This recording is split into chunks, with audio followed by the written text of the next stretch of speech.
வணக்கம். இது Tamil dialogue 2.0 Bigg Boss season 9ல இப்போ வந்திருக்குல்ல ஒரு ப்ரமோ.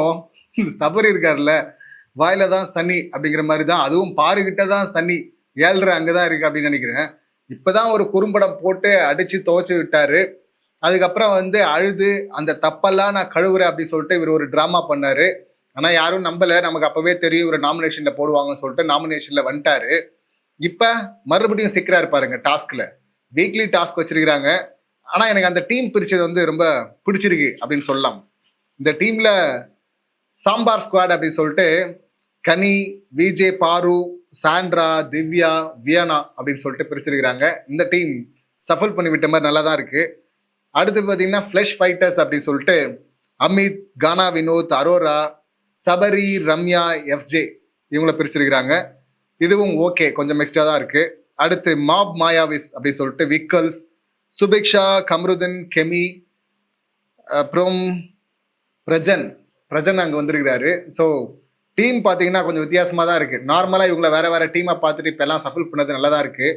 இதில் இந்த கோலமாவு போட்டி ஒன்று வைக்கிறாங்க. வாயிலே பார்த்தீங்கன்னா கார்டில் வச்சுக்கிட்டு அந்த கார்டில் அள்ளிட்டு அப்படியே ரிலே மாதிரி பார்த்தீங்கன்னா ஒருத்தர் மாற்றி ஒருத்தர் எடுத்துகிட்டு போயிட்டு பவுலில் கொட்டி கடைசியாக யார் அதிகமாக சேர்த்துருக்குறாங்கன்னு வெயிட் போட்டு அதில் கிட்டத்தட்ட 1 கிலோ ரெட் டீம் தான் அடிச்சிருக்கிறாங்க. அதாவது மாப் மாயாவிஸ் அப்படின்னு சொல்லிட்டு 6 பேர் இருக்கிறாங்கல்ல, 6 பேர் கிடையாது, சாரி 5 பேர் இருக்கிறாங்கல்ல, அவங்க தான். அதில் விக்கல், சுபிக்ஷா, கம்ருதன், கெமி இருக்கிற இடம் டாஸ்கில் ஃபயர் பண்ணுறாங்கல்ல, டாஸ்க் மட்டும் தான் பண்ணுறாங்க, மற்ற எதுவும் பண்ண மாட்டுறாங்க. பட் ஜெயிச்சிட்டாங்க. இப்போ 2 பாயிண்ட் இவங்க ஜெயிச்சிருக்கிறாங்க.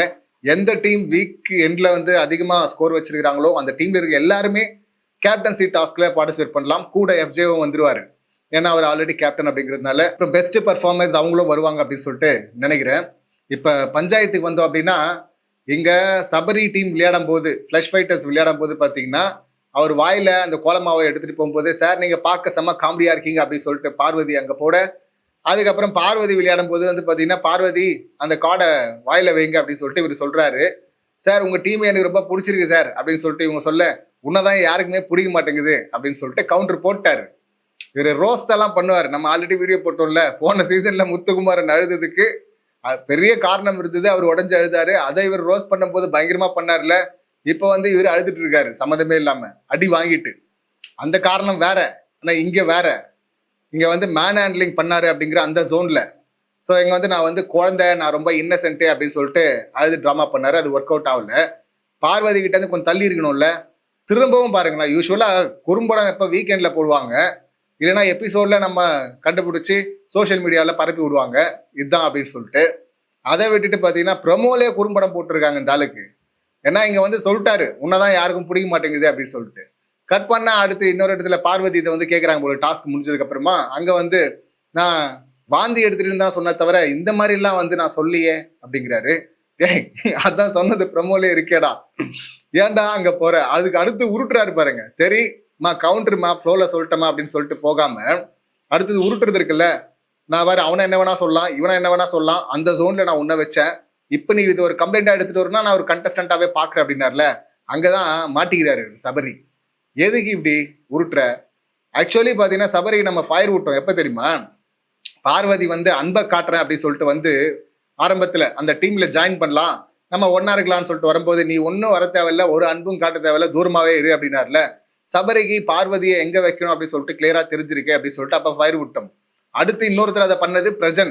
நான் வைஃபோட வந்திருக்கிறேன், தயவு செய்து என் பக்கத்திலே வந்துடாத, நான் வைஃப் இல்லாம வந்தாலும் சரி, நீ பண்ணணும்னு நினைக்கிற அந்த கண்டென்ட்டை என்கிட்ட பண்ணாத, தோல்ல இப்படி கை வைக்கிற, எனக்கு அது பிடிக்கல அப்படின்னு சொல்லிட்டு முட்டி போட்டு கதறினார்ல அவரு. ஸோ இந்த 2 பேர் தான் பார்வதியை எங்க வைக்கணுமோ அங்க வச்சிருக்கிறாங்க அப்படின்னு பார்த்தா, இப்ப இவரு சொல்றாரு, நான் உன்னை ஃப்ரெண்ட் ஜோன்ல வச்சேன் அப்படின்னு சொல்லிட்டு. எப்பத்துல இருந்து வச்ச? அந்த கண்ணில் ஒரு குத்துனியே, அது ஆக்சிடென்ட் தான் வச்சுங்களேன். அதுக்கப்புறம் பாடியில போட்டு இடின்னு இடிச்சிய, தூக்கி வீசினிய, அப்பத்துல இருந்து ஃப்ரெண்ட் ஜோன்ல வச்சிட்டியாப்பா? அது விஜிஎஸ் கிட்ட சொல்ல வேண்டியது என்ன, சார் ஃப்ரெண்டா ஆச்சு சார் அப்படின்னு சொல்லிட்டு. ஸோ இப்பதானே பஞ்சாயத்து ஆச்சு பாரு அப்படின்னு சொல்லிட்டு உனக்கு முன்னாடியே தெரியும்.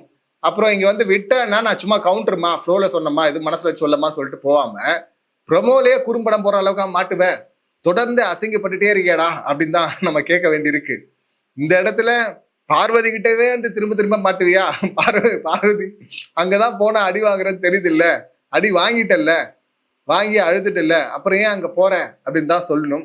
ஸோ மாட்டிக்கிட்டாரு சபரி அப்படின்னு தான் சொல்லணும். என்னத்த பண்றது, இனிமேலாவது சுதாரிச்சு கொஞ்சம் உஷாரா இருப்பா. எனக்கு இந்த சம்பவம் நடக்க நடக்க நடக்க சபரி மேல இருக்கிற நம்பிக்கை மொத்தமா டவுன் ஆகுது. இனி வாய்ப்பில்லை ராஜா டைட்டிலுக்கு அப்படின்னு தான் சொல்லணும். ஏன் இதுக்கு முன்னாடி மோசமா விளையாடினா அரகண்டா விளையாடுறவங்களாம் ஜெயிச்சிருக்காங்கன்னா அந்த கேட்டகரியில வேணா வரதுக்கு வாய்ப்பு இருக்கு. டைட்டில் கூட அடிச்சிடலாம் 6 மாதிரி. ஆனா வந்து மற்ற சீசன்ல நம்ம ஃபயர் விடுவோம்ல, என்னம்மா கரெக்டா பேசுறான், கரெக்டா இருக்கிறான், கேம் சமயம் ஆடுறான், நியாயமா இருக்கான், நேர்மையா இருக்கான் அப்படின்னு சொல்றோம்ல, அந்த ஜோன்ல வந்து எடுத்துட்டு வந்து சபரியை வைக்க முடியாது. அப்படி டைட்டில் வாங்குறதுக்கு வாய்ப்பே கிடையாது அப்படின்னு தான் சொல்லணும். இந்த சம்பவங்களை நீங்க எப்படி பாக்குறீங்க, உங்க கருத்துக்கள் என்ன அப்படிங்கறத கமெண்ட் பண்ணுங்க. மீண்டும் அடுத்த வீடியோல சந்திக்கலாம். நன்றி, வணக்கம்.